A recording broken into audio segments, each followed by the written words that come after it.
All right. Hello. This is Erin Sikorsky performing her neurological assessment on my lovely volunteer, my mother. Say hi. In reading and watching the ATI videos, I felt like there was a lot in the level of consciousness video that could be incorporated into the first part of the neuro exam. So that's basically what I did, was just combine that into it. So I don't have two separate assessments, one for neuro and one for level of consciousness. I basically, like I said, I moved that level of consciousness a little more thorough up into the beginning of the neuro exam. So just wanted to let you know that. All right, we'll get started. So I'm going to knock on the door. Hello, Mary Beth, how are you? Good. Excellent. Can you verify your date of birth for me, please? May 4th, 1960. Perfect. I'm going to perform hand hygiene. All right, so today we're going to be doing so make sure I'm on camera. We're going to be doing a neuro assessment for you. So basically I'm just going to be putting you through a bunch of tests and have you do a bunch of things, and then hopefully we'll be done quickly, okay? Sounds good. Excellent. All right, so I can note already that the client or patient is talking, interacting with me, so I would say that her mental status is alert, and then her orientation, she oriented to person because she was able to verify her birth date, and she responded when I called her by her name. So do you know where you are today, where we are right now? Yeah, I'm in the clinic getting a quick exam. Perfect. Excellent. And then can you tell me roughly what time it is right now? 12:34. Perfect. Excellent. Thank you. So she was oriented to person, time, place, and situation. So we're good there. I probably would start off then by incorporating some of those level of consciousness tests that are in the other one. So I would take some vital signs from her, blood pressure, heart rate, pulse, temperature. I'm trying to think of the other one. I think that's it. As I'm talking to her, I'm watching her facial expressions for her mood and affect. So far, she's seemed very bright and lively and very responsive. And also, I'm watching for signs of any distress or pain when she's talking, and I haven't really seen any indications of that so far, but I will continue to monitor that throughout the assessment. She is dressed appropriately for the weather. It is slightly chilly outside, so I know that she cognitively understands how to modify her wardrobe for the seasons, and I can see that she doesn't have any medical equipment with her, no walker, no cane, anything like that. I might ask her, do you use any medical devices at home? Do you have a CPAP machine? Do you have to take any blood sugar measurements at all at home? No? Okay. So she doesn't have any medical equipment that she uses at home, so I don't have to worry about that. All right, so then for the last part of the alertness or mental status assessment, I'm going to ask her to remember 3 words. So the 3 words I'm going to give you, and I want you to remember these. I'm going to ask you about them later. You can repeat them after me once I say them. Truck, apple, and pen. Truck, apple, and pen. Truck, apple, and pen. All right, so she was able to repeat them right away, which shows immediate memory is good. So that's excellent. I'll come back in about 10 minutes and I'll ask her for those 3 words again to check her recent memory. And then I'm going to check her remote memory. Mary Beth, the last time you were in here, you were talking about your daughter's wedding. When did that take place? That was July 18th. Oh, how did it go? It was good. Awesome. It was very good. How was it was down south somewhere, right? It was in Houston, Texas. Okay. Right when they were in hot spot with COVID. Oh, great. So everybody was wearing masks? For the most part. I mean, outside of the house where the ceremony was, yes, we were very, very much so paying attention to wearing masks. Excellent. Mm-hmm. Awesome. So that right there shows that, a couple months ago, she remembers the wedding, and, she was able to remember details from that date. So that shows remote memory. So far overall, the mental status exam, she's Done great. Our mental status assessment. So then we move on to balance and coordination. And we did a lot of this stuff in musculoskeletal. So basically, the next part, I'm going to have you standing up for a little bit. So if you just want to stand up and hold the chair, I'm going to have you take 6 steps and walk that way. And I'm going to have you just walk normally for me, okay? As she's walking, I'm assessing her gait, looking for any balance issues. All right, if you want to turn around, and if you could walk back heel to toe for me. All right, again, I'm just looking for any balance issues. Excellent. If you want to do 6 steps the other way on your heels, please. Perfect, and then turn around and tippy toe back to me. Excellent, thank you. So assessing balance, she didn't seem to have any balance issues. Her gait looked normal. Her shoulders were even. So there's nothing of note for concern there. And then next I'm going to have you do what we call a Romberg test. And I'm going to have you put your feet together, arms at your sides. And then in a couple seconds, I'm going to have you close your eyes. And you're just going to try and stand as still as possible for 20 seconds. I'm going to be right here supporting you, okay? Okay. In case something happens, if you need to open your eyes, you open your eyes, okay? All right, go ahead and close them. Okay, so I basically am having her do this for 20 seconds, or as long as she can. I'm looking for any massive swaying, okay, which she wasn't, so I'm sure she would be able to go the full 20 seconds. If somebody was swaying heavily before the 20 seconds was up, I would have them stop, and I would make note of that in the chart that was something unusual that needed to be looked at for balance. Okay, now we're gonna do some motor function.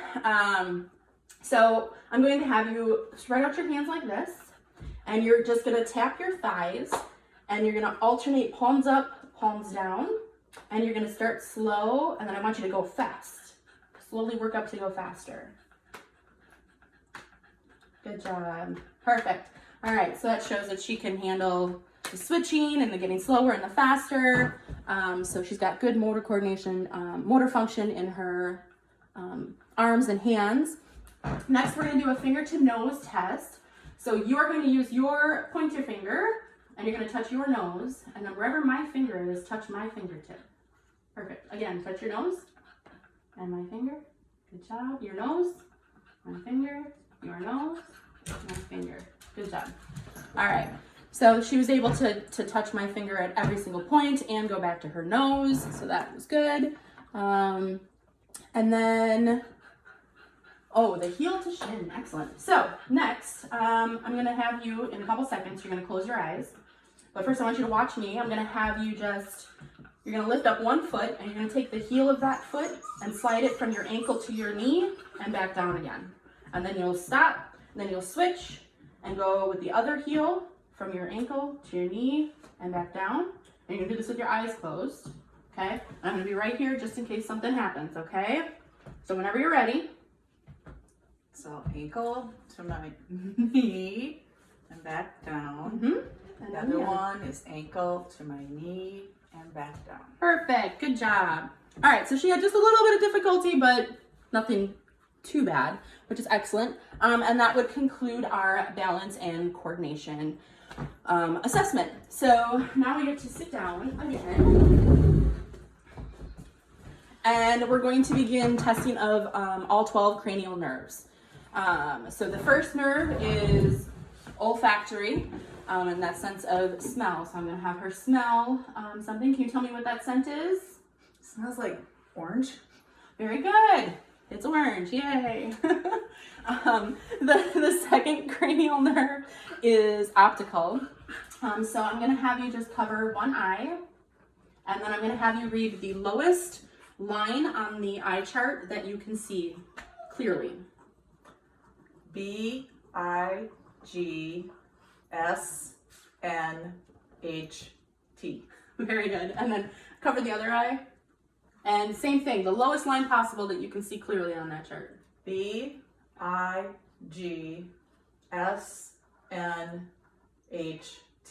Very good.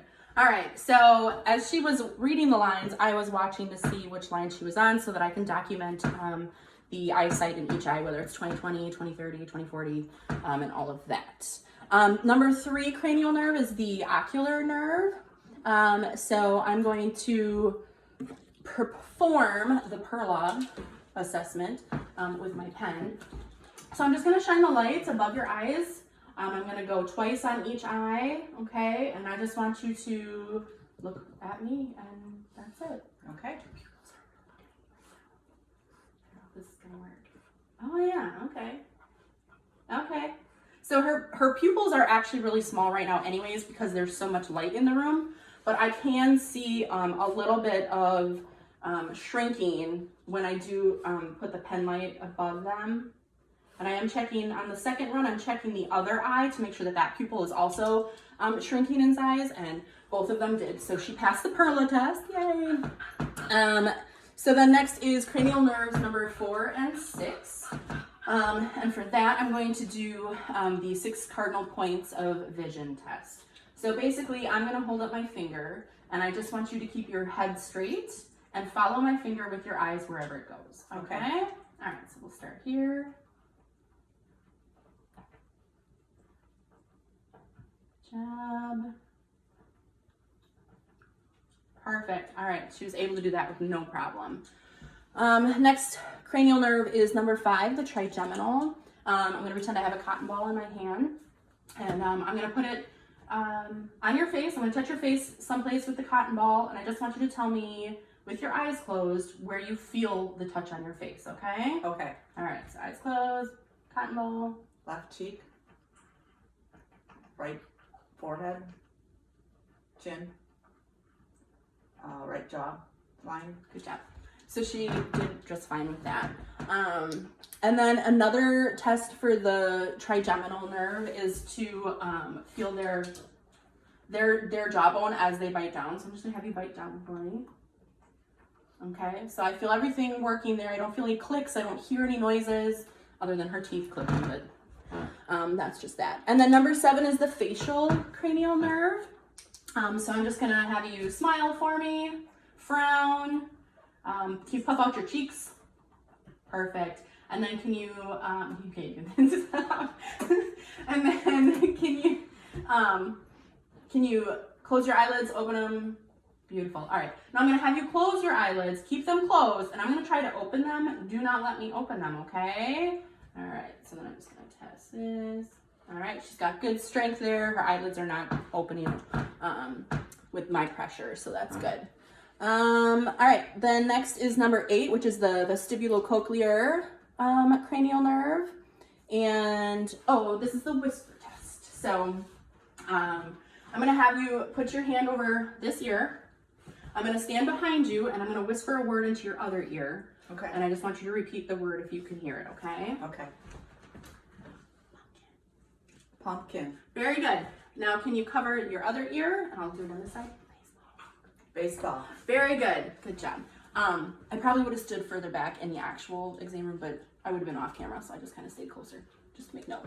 All right, and then cranial nerves number 9 and 10.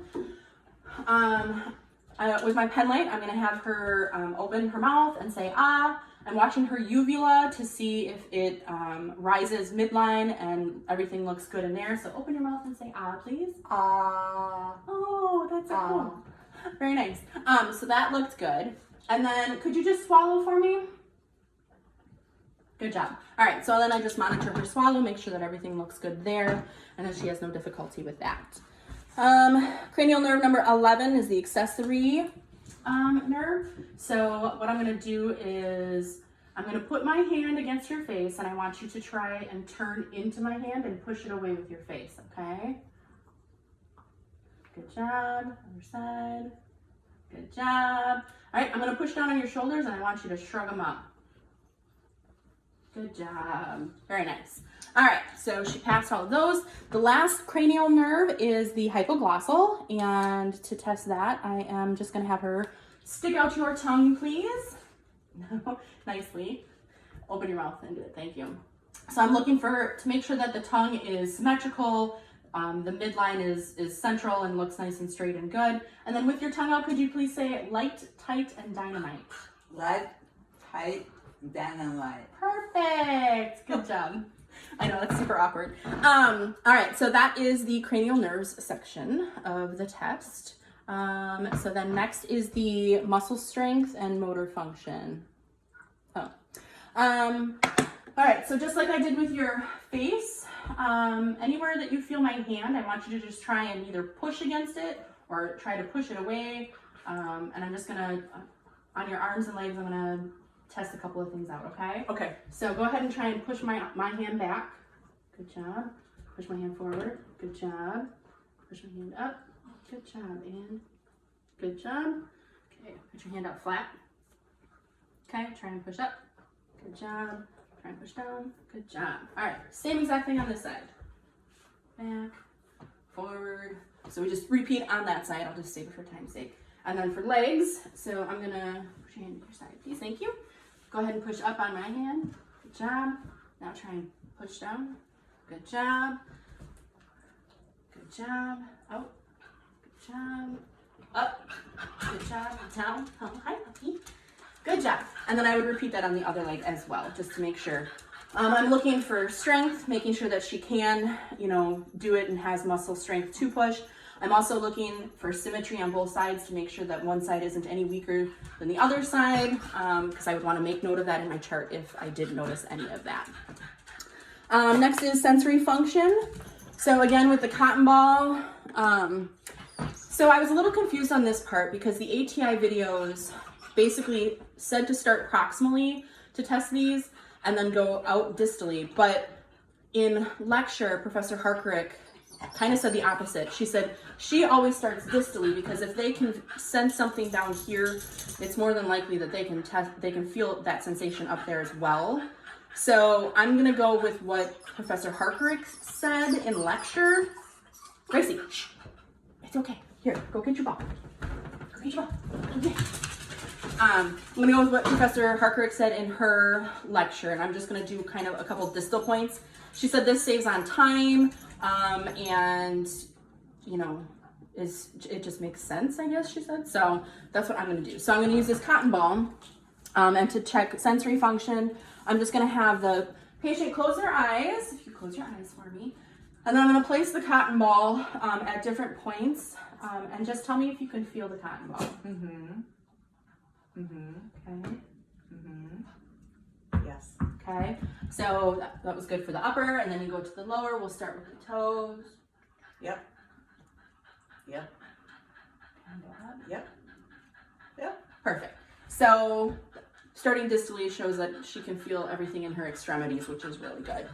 And then we're going to pretend that this is a tongue depressor that I have snapped in half, and I'm only using half of it. I have a sharp end and a dull end. So I'm going to have you again close your eyes, not yet, and you're going to tell me whether or not it's the dull end that's touching you or the sharp end that's touching you. Probably feels exactly the same. Exactly. But just pretend. All right, so go ahead and close your eyes. Again, I'm going to start distally just to save time. That's sharp. Okay. Dull. Dull. Okay. Sharp. Dull. Dull. And then I'm going to do it on her feet. Sharp. Dull. Dull. Good job. So they said to make sure that you are kind of varying in the pressure that you put on there and also varying in the timing of when you go to put something on them, just to kind of throw them off so that if they aren't really feeling something and they're just pretending to, you can kind of catch them and notice that something's not quite right and you can document it or perform more assessments in that general area just to check. But obviously for this purpose, she was just playing along. So she's all good. And then the last part of the sensory function assessment would be the tuning fork. I don't have a tuning fork, so we'll pretend that my pen light is my tuning fork. To do that, the patient would have her feet uncovered, no shoes, no socks. And then I would tap the tuning fork on my wrist bone so that it's vibrating, with it up vertically and me just touching the stem and not the actual tines or whatever you want to call them. I'd start by putting it on her big toenail. I wouldn't touch it, but I put on her big toenail and ask her if she could feel the vibration. And then I would just go out to her pinky toe, nail to nail to nail. And then I would do it the same thing, re-tap, and do the same thing on the other foot with those toes, just to see if she can feel all of the sensory vibrations in her toes. And that's it for the sensory function part. Next we have reflexes. Unfortunately, I don't have a hammer either, so I'm going to pretend that my pen light is my hammer. And hold on a second. She'll just keep. Here, no, you have one. Oh my goodness. Ooh. Okay, sorry. Reflexes. So I'm going to start with the biceps tendon, and to find that, actually, Mom, because I might be a little bit more behind you on this one, so I'm just going to move. Okay, I can move forward. Oh, okay. So to find the biceps tendon in order to do the reflex, I'm going to have the patient just flex her arm a little bit, and then I'm looking to feel, you can totally feel it, it's a very prominent tendon right there. And then I place my thumb over it, have the patient relax completely, just look the other way, ta-da. And then I take my hammer, and I'm just going to tap my thumb. And what I'm looking for is a contraction in the bicep muscle and a flexion in the lower arm to kind of pop up. The ATI video said we might feel it more than we actually see it. So it's good to note that, you might feel it more than you can actually see the actual reflex. So that was the biceps tendon. Next is the brachius radialis. And it's the same thing. Oh, I think I'm having a brain fart. Because this is yes, it's like right here. Kind of like where you take the pulse, but a little bit further up. And then same thing, just relax for me, hand open, there you go. And you just kind of do that. And you're looking again for the flexion or contraction of the hand, and contraction of the muscle above as well. And then to check, oh no, we don't do that. We do the triceps tendon. Okay, so the triceps tendon, I'm just gonna have you put your elbow up, put your elbow on. Perfect, just like that. So we're basically looking for this tendon you can find the bony prominence of the elbow, and follow that up. You can feel the tendon in there. So again, while I'm the one supporting her completely, she's dead weight, I tap my thumb, and you should see the arm contract in towards the body, and you should feel a little bit of contraction up in the bicep. Yes, there we go. Okay. And then I would do that on the other side as well for the arms. And then we go down to the legs. A little bit this way now. So I start with the patellar tendon, which is just below the knee. So good. You're looking for the extension of the lower leg. Check on the other side. Boom. Excellent. And then the Achilles. So for the Achilles, I mean, everybody knows where the Achilles tendon, not everybody, I should say. But you can definitely feel it if you just feel the back of their foot. So if we just relax it and hit, their foot should flex up a little bit. And then we'll try this one. Ding. There you go. All right. And then we're going to check plantar reflexes, which is basically taking the metal edge of your hammer and taking the patient's foot, and you're going to draw a backwards J. And in adults, the reaction that you're looking for is either no reaction or a very slight curling of like the foot and toes, like a ooh kind of tickles. In babies and infants, you might see them more so like splay their feet and their legs in reaction to that. If you see that splaying motion in an adult though, that's something to take note of and be worried about, because that is not normal. And that is it for the neurological exam. Oh, I forgot to ask her the 3 words again. Oh, Mary Beth, do you remember what those 3 words were that I told you at the beginning of the assessment? Truck, apple, And it starts with the P. Pumpkin. Close. Pen. Pen. Yes. So that was, I think, maybe more than 10 minutes though, so I'm not sure. But, so I just make note that she got the first two for sure, and that she was just missing a little bit of the third one. And that's it, so thank you.